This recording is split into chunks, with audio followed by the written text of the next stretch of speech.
오늘 말씀의 제목인데요. 함께 따라해 주시겠습니까? 고난이 선이 되게 하라. 네. 여러분, 인생에서 가장 큰 강적이 뭐든가요? 뭐가 가장 힘들던가요?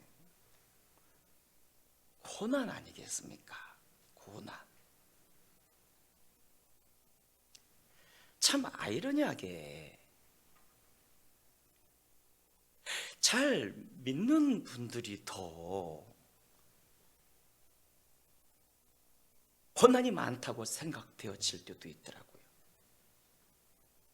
아니, 잘 믿는데 잘 믿으면 형통만 해야지. 쭉쭉 빵빵 더 잘 돼야죠. 그런데 고난이 더 많은 것 같아서 가슴 아플 때가 있지 않습니까? 과거에 저 지방에서 목회할 때 우리 사랑하는 권사님 새벽마다 교회 와서 우시는데 딸이 죽었거든요. 자식 여러분, 부모보다 결코 빨리 죽지 마시기 바랍니다. 자식이 죽었거든요. 새벽마다 교회 오셔가지고 내가 먼저 가야 하는데 네가 먼저 갔다면서 우시는데 얼마나 안쓰럽던지. 그래서 성도님들이 고난을 당할 때 목사는 기도하고요, 그 기도가 빨리 응답되어지지 않을 땐 가끔씩 불평도 하지 않았습니까? 하나님, 아니 저거 하나 해결 안 해주십니까? 어느 땐 화가 나가지고 막 따졌죠. 뭐 하십니까 하나님? 저거 하나, 저런 문제 하나 해결 안 해주시면 어떻게 합니까? 그때 주께서 주셨던 음성, 네 놈은 착각을 잘해. 그 성도 네가 나보다 사랑한 것처럼. 그런데요, 성도들에게 있어서 고난은 참 마음 아프게 하지만 세월이 흐르고 흘러서 어느 기점에서 보면 와, 그 고난이 합력하여 선이 되어 있어요. 합력하여. 로마서 8장 28절 말씀이 그대로 이루어져 있어요. 하나님을 사랑하는 자, 곧 그 뜻대로 부르심을 입은 자들에게는 모든 것이 합력하여 선이 된다는 그 말씀이 그대로 이루어져 있어요. 그대로.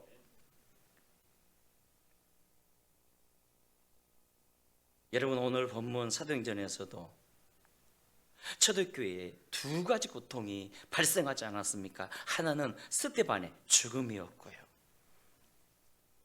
그는 초대교회의 평신도 지도자 아니었습니까? 우리 식으로 표현하자면 장모는 안수 집사였습니다. 얼마나 성령이 충만하고 지혜가 충만했던지, 얼마나 덕망이 있고 사람들에게 존경을 받았던지, 복음에 있어서는 얼마나 탁월했던지 그리스도의 십자가와 부활을 깊이 알았고요, 그가 말씀을 증거할 때마다 평신도였음에도 불구하고 성령의 역사로 사람들이 막 구원을 받고, 교회의 기둥 중에 기둥 아니었습니까? 그런데 그런 사람이 죽었어요. 그것도 돌이 맞아서 순교당했으니 그 빈자리가 얼마나 컸겠습니까? 얼마나. 응? 의인이 돌 맞아 죽었으니.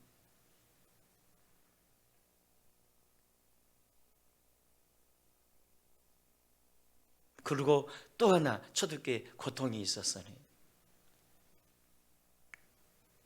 박해가 임한 겁니다. 큰 박해가. 본문 1절에서 기록했죠. 그날에 예루살렘에 있는 교회에 큰 박해가 있어 사도 외에는 다 유대와 사마리아 모든 땅으로 흩어지니라. 아니 스테반이 죽은 것도 힘든데 교인들이 큰 박해를 받았어요. 박해를.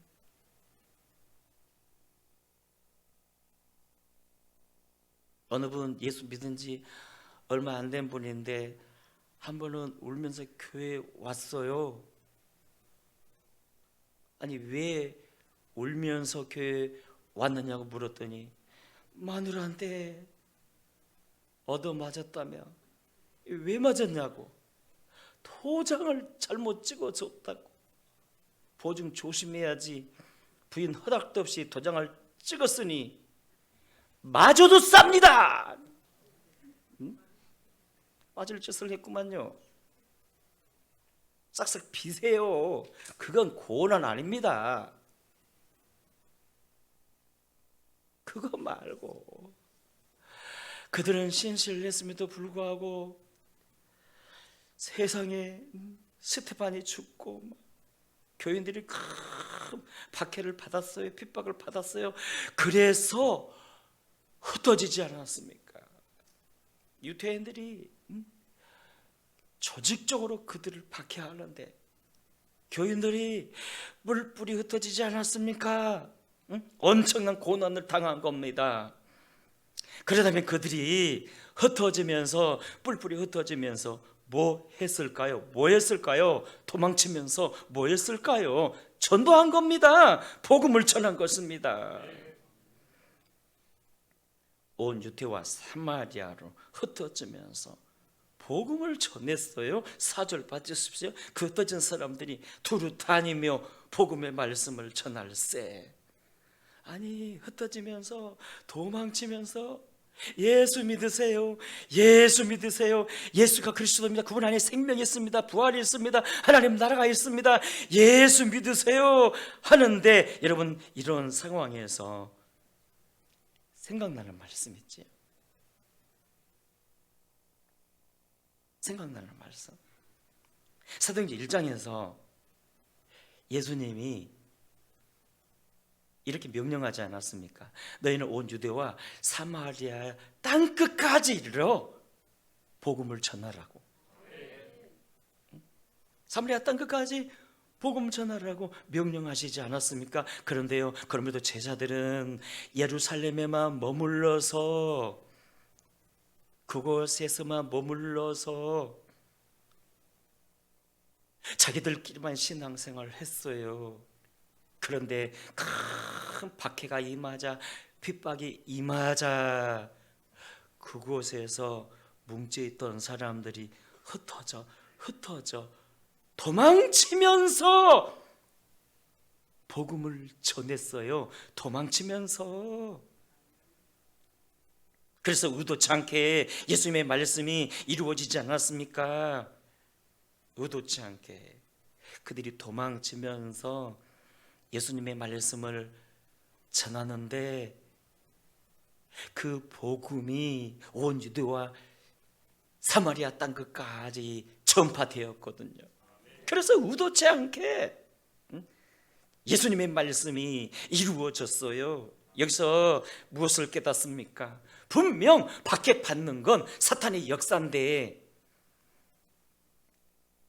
그래도 모든 것이 합력하여 도리어 선이 되었습니다. 선이 되었습니다. 스테반이 죽고 성도들이 박해를 당하고 그것은 사탄의 역사인데 하나님은 그것을 합력하여 선이 되게 하셨습니다. 오히려 복음이 사마리아 땅끝까지 전파되게 만드셨습니다. 여러분 여기서 깨닫는 진리, 우리가 아무리 힘들어도요, 어려워도요, 고난이 깊고 사탄의 역사가 강해도 우리 삶의 주권자가 누구라고요? 하나님이죠. 아무리 힘들어도 망했다 싶어도 우리 삶의 주권자가 누구라고요? 하나님. 믿습니까? 하나님. 하나님. 오늘 우리 하박사님 우리 교회 예배 참석했습니다. 제가 자주 했던 말이죠.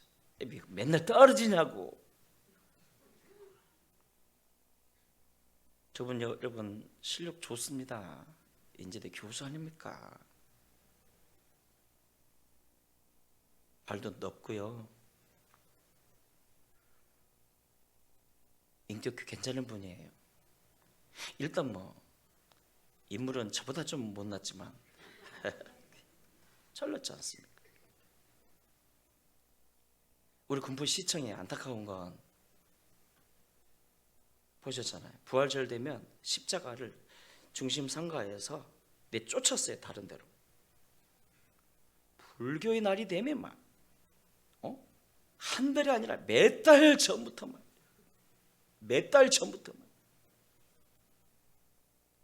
그거 바꾸라고 시장님 하나님이 세우신 거지.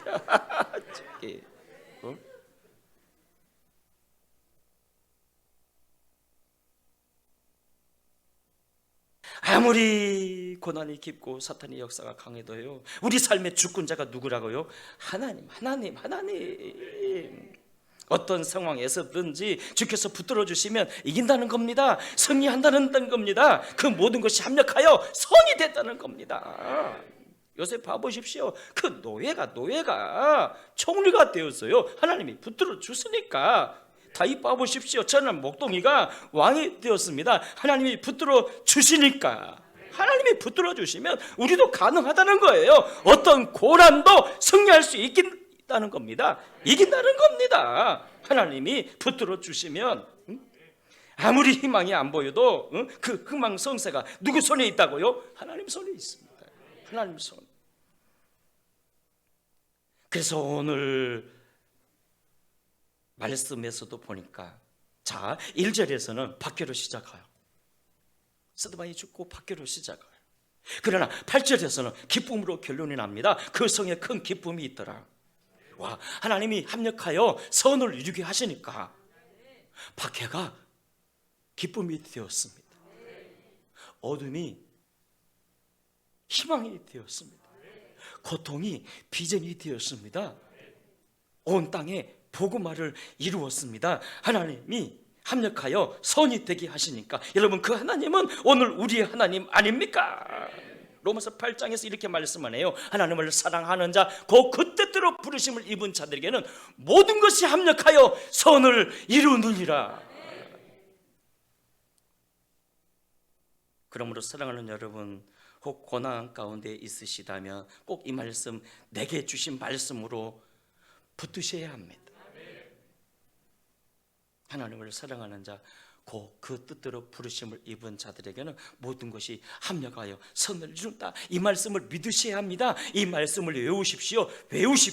왜냐하면 푸른 마르고 꽃은 시드나 여호와의 말씀은 영영이 서듯이 우리가 그 말씀 붙잡으면 이루어집니다.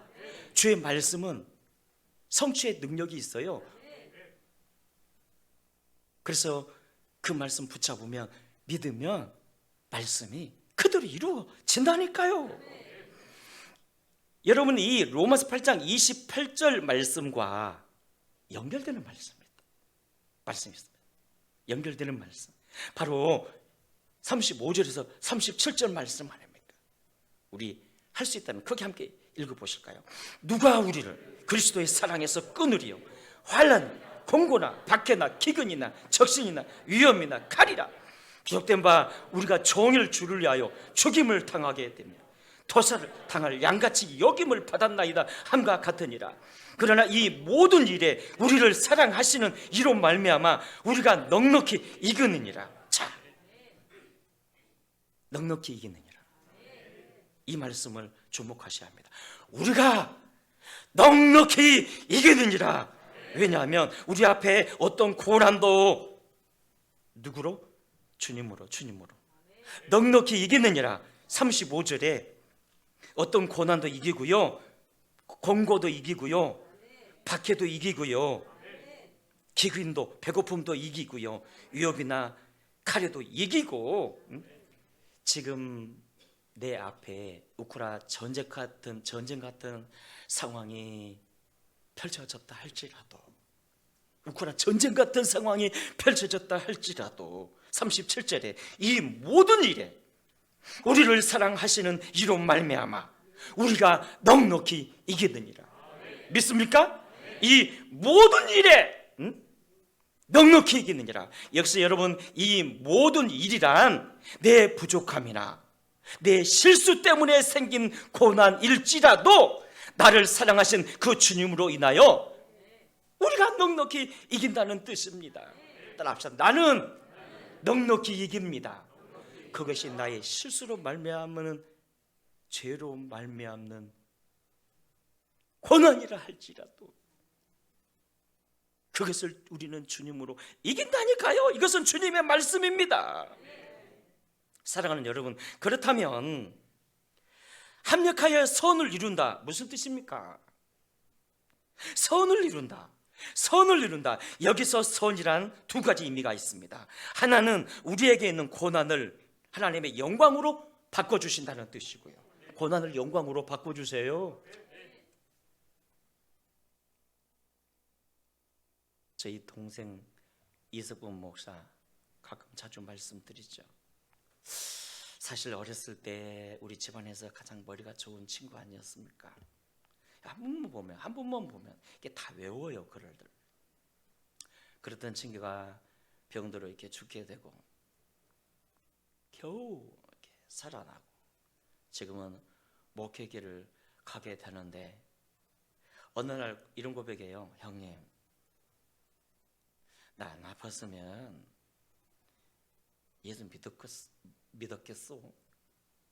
안 아팠으면 세상 좋아하는 나 같은 놈이 무슨 죄를 가겠어요? 나는 이 아팠던 거 참 감사해요. 고난을 영광으로. 또 하나는 예수님의 형상으로 닮게 해주신다는 뜻입니다. 예수님의 형상으로. 29절에 말씀하지 않았습니까? 하나님이 미리 아신 자들을 또한 그 아들의 형상을 본받게 하기 위하여, 그 아들의 형상을 닮게 하기 위하여 미리 정하셨으니 이는 그로 많은 형제 중에서 맏아들이 되게 하려 하심이라. 여러분, 하나님이 고난을 통해서 우리를 예수 닮게 해주세요. 예수 닮기 원합니다. 진심으로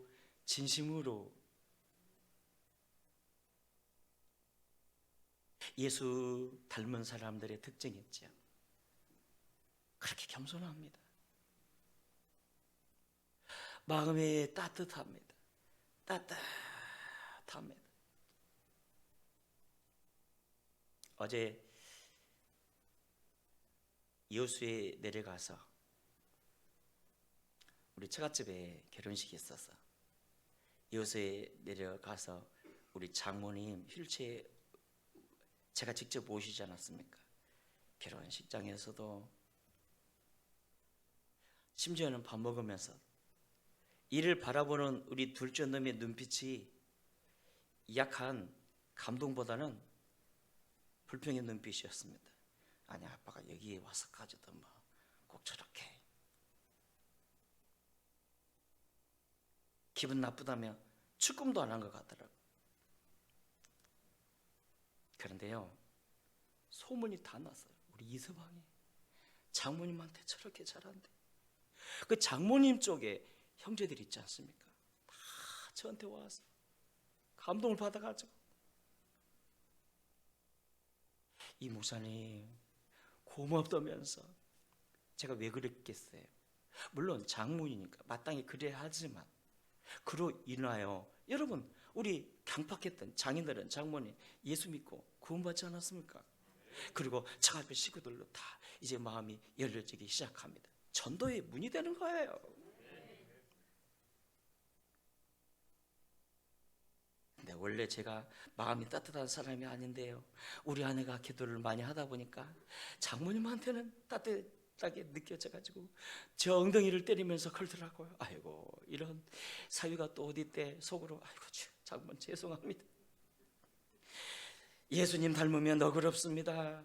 교만하지 않고 남 잘 판단하지 않습니다. 주님은 우리를 고난을 통해 따뜻하게 만드십니다. 야고보를 봐보십시오. 그렇게 교만하던 사람이 환도뼈가 부러지고 고난 가운데 처하게 되니까 이제 자기 힘으로 살지 않고 하나님만 의지하는 사람이 됩니다. 야곱이 이스라엘을 변하지 않았습니까? 여기서도 고백했죠. 주님, 내가 고난받기 전에는 주를 귀로만 들었사온데 이제 눈으로 하나님을 배웁니다. 다윗도 마찬가지입니다. 그가 압살롬의 반역을 겪기 전까지는 교만했습니다. 자신이 제일 의롭다고 생각했습니다. 그러다가 고난 받고 고난 후에는 언제나 겸손했고요, 세상 성공보다는 하나님의 영광과 하나님과의 관계에 더 집중하지 않았습니까? 그래서 하나님은 고난을 통해 우리로 하여금 예수도 함께 만들어 주세요. 따라합시다. 고난을 통해 예수님을 닮읍시다. 우리가 그러므로 우리가 고난을 빨리 끝내는 비결, 얼른 예수님 닮으면 돼요. 얼른 내가 육성이 깨지면 돼요. 육성이 깨지면 돼요. 여러분, 솔직히 고난이 없다면 겸손할 자신 있습니까?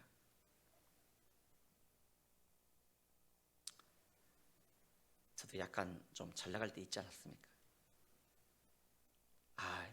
쭉쭉빵빵 형통하고 막 잘 나가다 보니까 내가 제일 잘하는 것 같이 생각이 들어요. 모든 사람들 보면 답답하고 한심하고. 그러다가요, 지금은 진심인데요, 세상 목회자들 중에서 내가 제일 부족해요. 다른 목사님들 보니까 그렇게 야무지고 똑똑한 사람들이 목회한다고. 얼마나 불쌍하고 얼마나 훌륭하고 얼마나 헌신적이면 모두가 나보다 나아요. 진심이에요. 지금 여러분 얼굴이 못 믿겠다는 그런 이게 얼굴인데 믿어주세요. 이렇게 칭찬하니까요. 다 저보다 훌륭해요. 저보다 모두가 저보다 존경스럽고. 사람이요, 꼭 잘나면 잘난 티 내고 싶잖아요.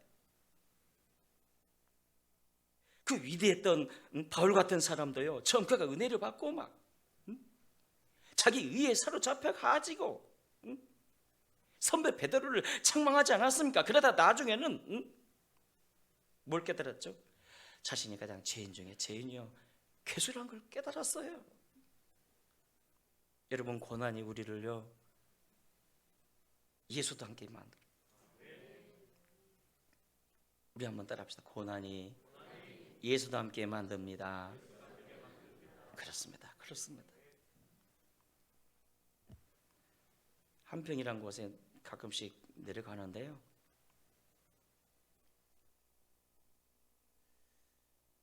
수십 년 만에 우리 동기 목사 이경원 목사라고 얼굴을 딱 보는데, 와, 이렇게 머리가 하얘가지고 많이 늙었어요. 학교 다닐 땐 우리가 서로 장난 잘했잖아요. 싸우기도 하고.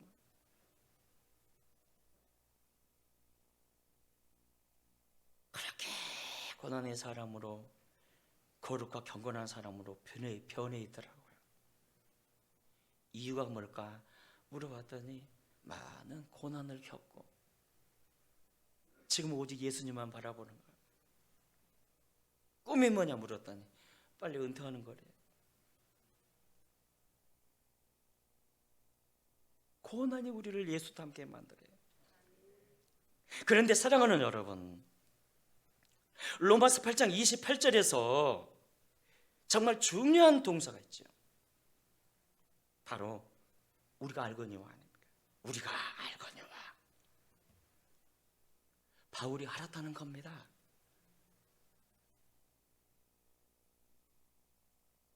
그가 알았다는 겁니다. 대체 뭘 알았다는 겁니까? 뭘 알았다는 겁니까? 그는 믿는 자가 그는 믿는 우리가 어떤 고난도 합력하여 선이 되는 걸 알았습니다. 믿는 우리에게 어떤 고난도 합력하여 선이 된다는 걸 그가 깨닫게 된 거예요.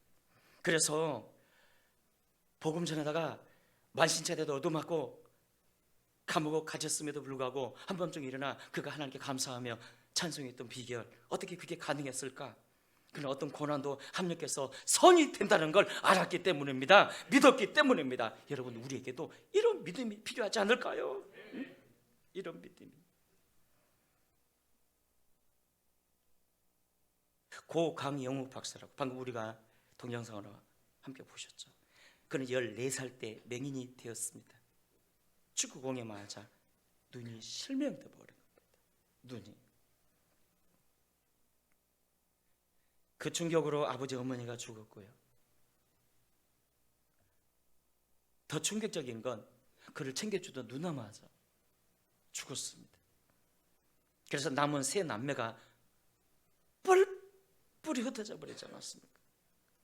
어린 나이에 말할 수 없는 고통을 겪게 된 것이죠. 그런데 이런 상황에서 그가 붙들었던 말씀이 있었어요. 여러분, 고난 때는 말씀 붙들어야 합니다.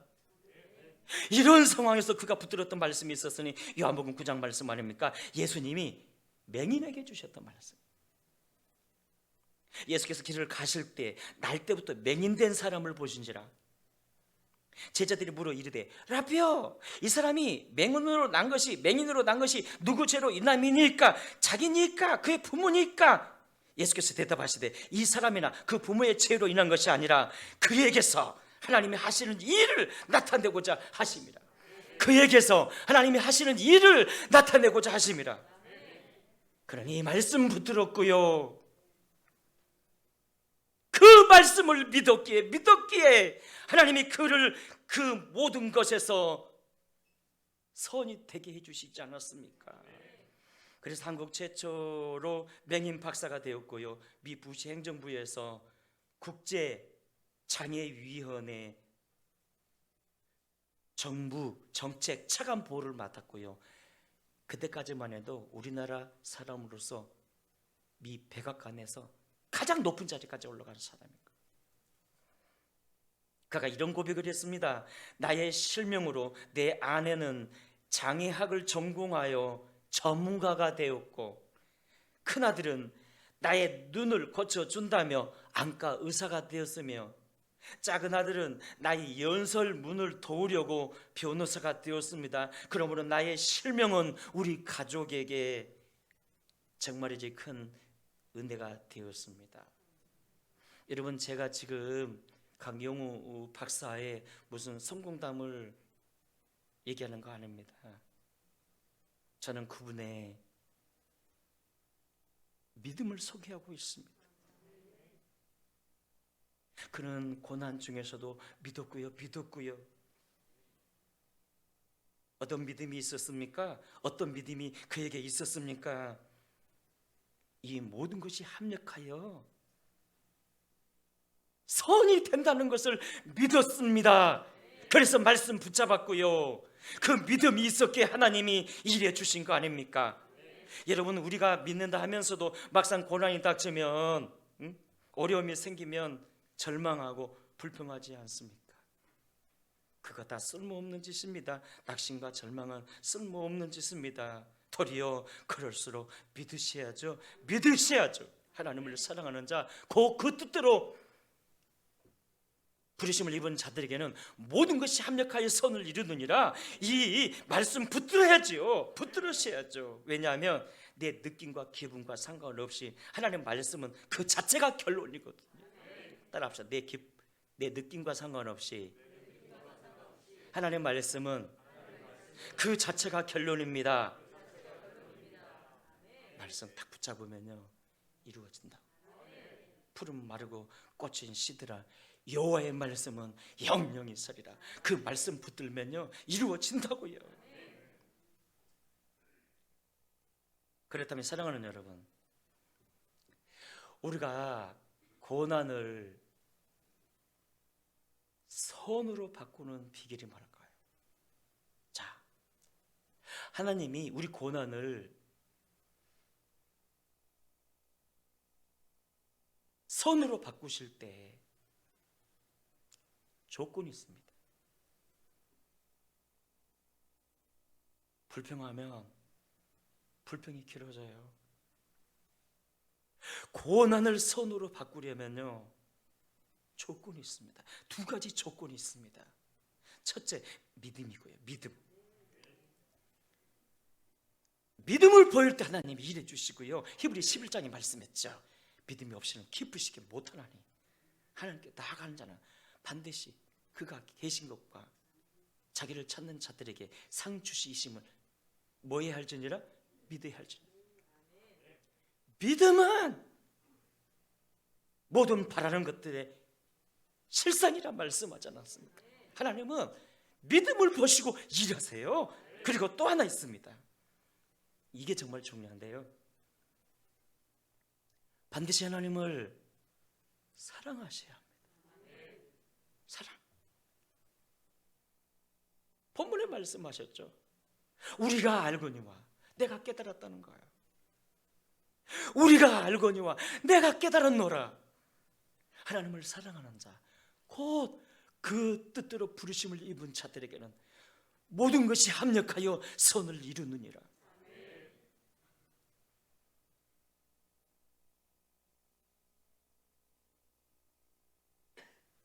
그렇다면 우리가 하나님을 사랑하는지 어떻게 알 수 있을까요? 중요합니다. 여러분, 하나님 사랑하세요? 하나님을 사랑할 수 있다면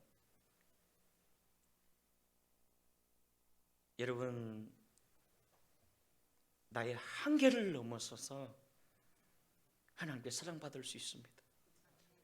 그렇다면 내가 하나님을 사랑하는지 어떻게 알 수가 있을까요? 요한복음 21장에서 보니까 주님께서 베드로에게 이렇게 물으셨죠. 니 나 사랑하니? 라고.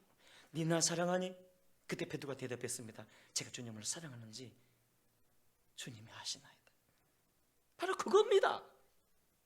지금 주님께서 내게 이렇게 물으신다면 니 나를 사랑하니? 니 나 사랑하니? 정말 사랑하니? 이렇게 대답할 수 있어야 합니다. 예, 사랑합니다. 진심과 전심을 다해 내가 사랑합니다. 이렇게 대답할 수 있다면 여러분은 주님을 사랑하는 사람입니다. 여러분, 주님을 사랑하는 영역은요, 죄를 넘어서는 대우를 받습니다. 기억하십시오. 아무리 부족하고 실수가 많아도 주님을 사랑하는 자는요, 특별 대우를 받습니다. 하나님이 그 모든 것이 합력하여 선이 되게 해주세요. 주님을 사랑하면, 따라합시다. 주님을 사랑하면, 이게 너무 중요한 거예요. 주님을 사랑하면, 믿고 주님을 사랑하면, 이제 말씀을 믿습니다. 사랑하는 여러분, 혹 긴 고난으로 힘들어하고 계시지 않습니까? 아파하고 계시지 않습니까? 이 말씀 붙잡으세요. 하나님을 사랑하는 자, 곧 그 뜻대로 부르심을 입은 자들에게는 모든 것이 합력하여 선을 이룬다는 이 말씀을 붙잡으세요. 믿으십시오. 선포하십시오. 저는 이분이 우리 하박사님 떨어질 줄 알았습니다. 죄송합니다. 자주 떨어졌잖아요. 그러나 모든 식구들은 찍었습니다. 다 가족까지 많이 찍었어요. 예? 그러나 하박사님은 이렇게 말씀하시더라고요. 믿습니다. 이 말씀이 저에게 굉장히 감동이 됐어요. 주님이 뜻이 계시다면 세워주시지 않겠습니까? 와, 그러니까 이 성이 중요해요. 하씨가 중요한 거야. 마씨, 죄송합니다. 이게 아니 저기 하씨. 이 말씀을 붙잡으세요. 여러분, 구약에서 가장 믿음의 영웅이 모세였다면 신약에서의 영웅은 바울 아닙니까? 그런데 그 바울에게도요, 고난이 많았습니다. 그는 민족의 반역자라는 소리 들었고요, 이단이라는 소리 들었고요, 긴 세월 감옥에서 지냈고요. 그뿐입니까? 육신의 질병으로 얼마나 고통을 당했던지, 육신의 질병으로 불에 달궈진 못이 그 몸 안에 들어가는 고통 아니었습니다. 그래서 주님께 기도했죠. 하나님, 나 기도도 하고 전도도 해야 되는데 이 고통이 있으면 어떻게 합니까? 고쳐주세요. 작정하며 3번이나 기도했지만 하나님은 고쳐주시기는커녕 내 은혜가 내게 족하다 하셨어요. 그렇다면 바울의 그 고통이 과연 저주였을까요? 아니요. 그 고통이 도리어 합력하니 하여 선이 되었던 것 2가지. 그가 약해졌을 때 하나님의 강함이 나타났고요. 약해졌을 때 하나님의 강함이 나타났고요. 또 하나, 하나님은 그 고통을 통해서 그를 겸손하게 만들지 않았습니까? 겸손. 교만하면 하나님 못 쓰시거든요. 그래서 겸손하게 만들어가지고 끝까지 쓰임받게 하신 거예요. 여러분, 이 찬양 아시죠? 하나님 한 번도 나를 실망시킨 적 없으시고 언제나 공평과 은혜로 나를 지키셨네. 오 신실하신 주, 오 신실하신 주, 내 너를 떠나지도 않으리라, 내 너를 버리지도 않으리라. 약속하셨던 주님, 그 약속을 지키사 이후로도 영원토록 나를 지키시리라 확신하네. 이 말씀 붙잡으세요. 내가 고통당하고 있는지 주님이 다 아세요. 고난이 길어지면 화가 나죠. 특히 우리 성도님들 고난당하면 막 저는 화가 나요. 이렇게. 하나님 좀 같이 빨리 좀 해결 좀 해주세요. 그러다가 하나님 앞에 막 성질도 부리고 그러는데, 여러분, 우리의 인생에서요, 고난은요 슬픔으로 시작되지만 기쁨으로 끝나요. 하나님을 합력하여 선이 되게 해주세요. 그 신실하신 하나님, 우리가 말씀 생각하며 함께 노래하고 선포해 보실까?